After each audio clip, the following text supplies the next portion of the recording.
this gun.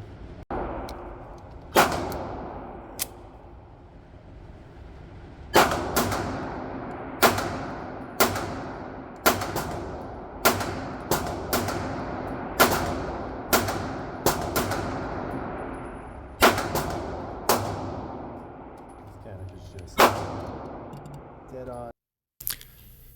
Hey guys, welcome back to 1776 or Bust. So today we're going to follow through on what I want to call the after range visit with the Canik Rival. So first off, if you haven't subscribed, please subscribe. If you haven't reviewed any of my videos, please take a look at them. I think they're so amazing. And of course, if you would like, share those videos because that always helps. And leave some comments down below. Now, getting back to this gun right here. So this is the Canik, I don't know how to pronounce it. I'm just going to say Canik. But this is the Rival. This is more of their competition series firearm. However, I bought it because I really have to say I really like the way it looked. I mean, it's very aggressive looking. You can see those beautiful serrations. You got a pick rail, very long extended barrel with even some cuts in here, lightning cuts on the top. You got this amazing trigger with a very wide trigger safety. So, I mean, honestly, the design of the gun, whoever decided to design this gun really followed through with a lot of afterthoughts that most companies will skip over. I mean, obviously the aggressive serrations are very good in the front, and in the rear, they're fairly good as well. The optics capability, which is now the new rage for everything, is there if you want it. And, you know, does it have a multi-purpose, dual-purpose type of firearm? Is it just for competitions? Could you carry the gun? I mean, I think you could technically carry the gun if you really wanted to. Now, overall, what were my thoughts about the shooting? Well, as you can see in the video, the shooting was a lot of fun.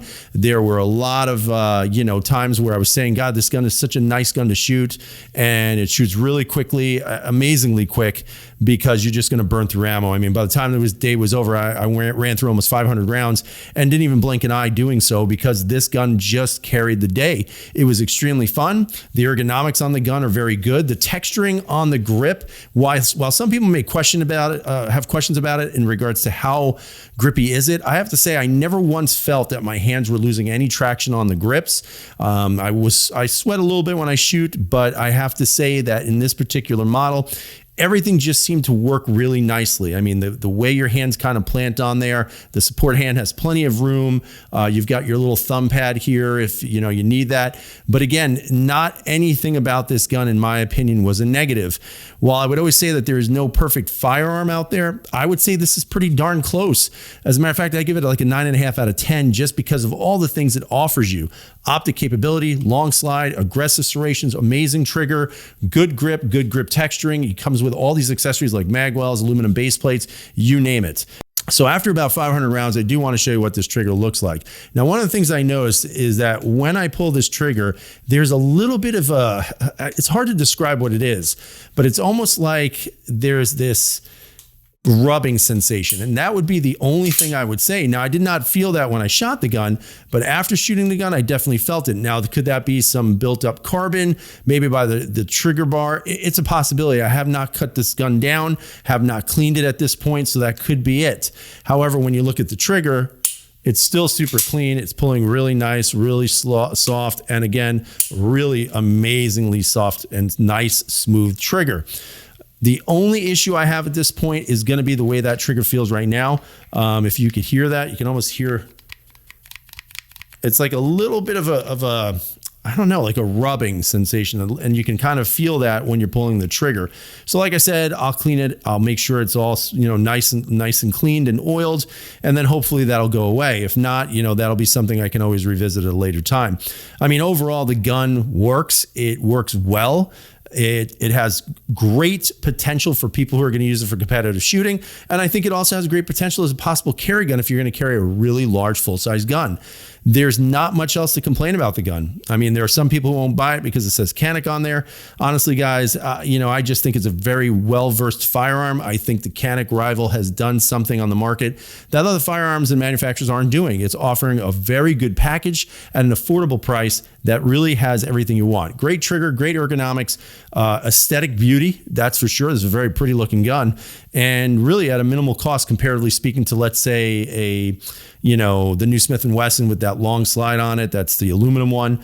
Of course, because it's aluminum, it's going to be more pricey. But even when you look at, let's say, the PPQ, the steel frames, those guns are astronomically priced compared to a piece of plastic with a steel slide. Again, this is now coming out in the steel version of it, which is also pretty costly. But I look forward to maybe one day having an opportunity to shoot that, maybe even owning it. But I am super satisfied with this purchase. Now, if you guys are on the fence, if you want to buy this one, you can do that. I mean, you can also buy the smaller version that has, I think, 4¼ inch barrel, 4.5 inch barrel, which I think is the SF and the SFT and the SFX, if I'm not mistaken.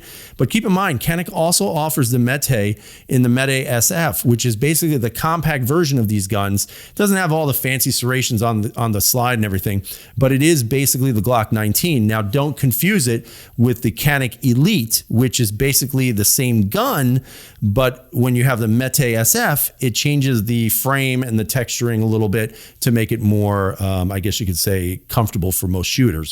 So again, leave some comments down below. Tell me what you think about this. This gun is fantastic. The shooting experience was awesome.